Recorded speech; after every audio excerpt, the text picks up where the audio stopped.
warahmatullahi wabarakatuh. Perkenalkan, nama saya Yohana dengan NIM 231400174. Di sini saya akan membahas mata kuliah Konsep Dasar Bahasa dan Sastra Indonesia di SD dengan dosen pengampu Dr. Robiatul Munajjah MPD. Di sini saya akan membahas komik atau buku cerita yang sudah saya kembangkan dan saya buat sebelumnya, yang berjudul Petani Kelinci dan Tukang Berang-Berang. Petani kelinci dan tukang berang-berang. Di dalam hutan yang asri tinggal seekor kelinci putih yang gemar sekali menanam sayur dan buah dan juga menanam pohon agar hutan menjadi rindang dan sejuk.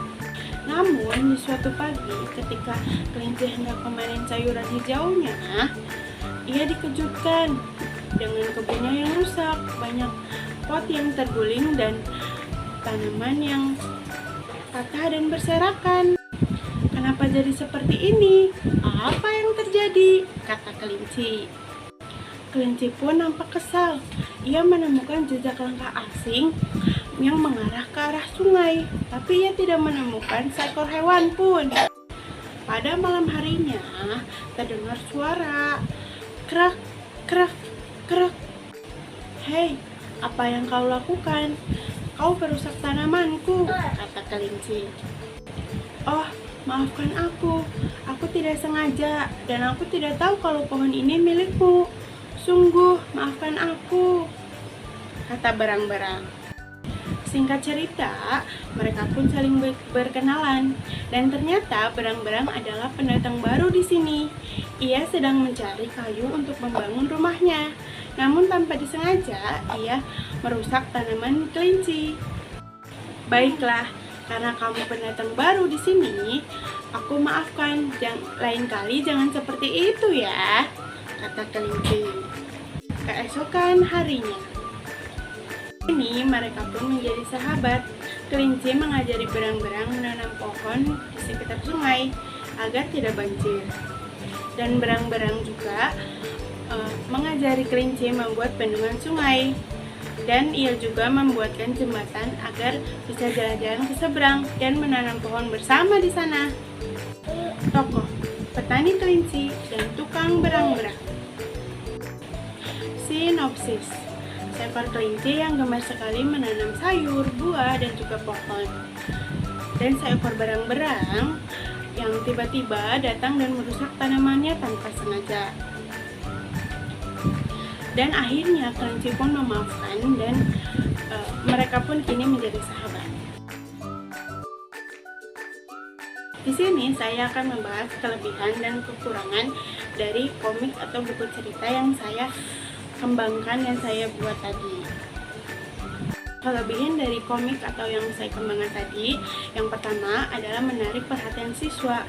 Jadi, visual yang menarik dapat membantu siswa agar menjadi lebih fokus dan lebih antusias dalam belajar. Kedua, meningkatkan minat baca siswa. Biasanya anak-anak itu cenderung lebih suka ke dalam cerita bergambar dibandingkan teks biasa. Ketiga, ada membantu pemahaman visual.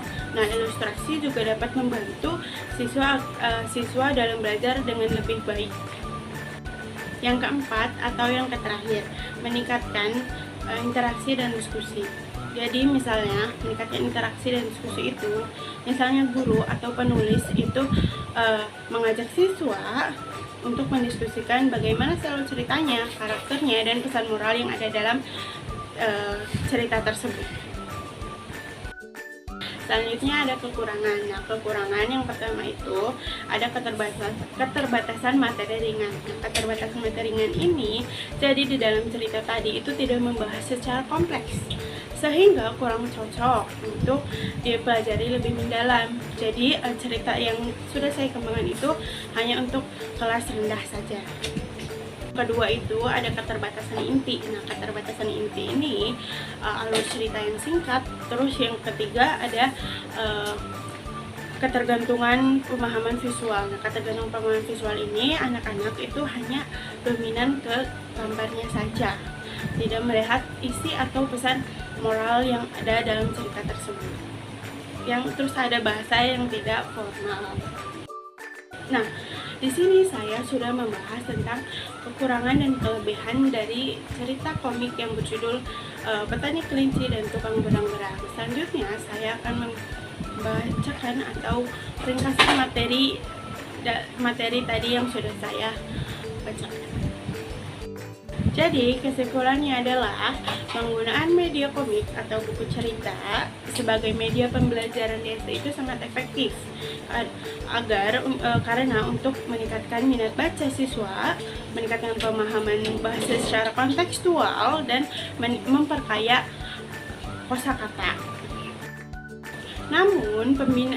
Namun penggunanya harus didampingi oleh guru agar pesan dan pembelajaran yang sesuai dengan kurikulum. Jadi guru harus lebih memilih komik yang sesuai dengan usia dan kebutuhannya. Nah, segitu saja yang bisa saya dapat sampaikan. Kurang lebihnya mohon maaf. Wassalamualaikum warahmatullahi wabarakatuh. Nah, segitu saja yang bisa saya dapat sampaikan. Kurang lebihnya mohon maaf. Wassalamualaikum warahmatullahi wabarakatuh.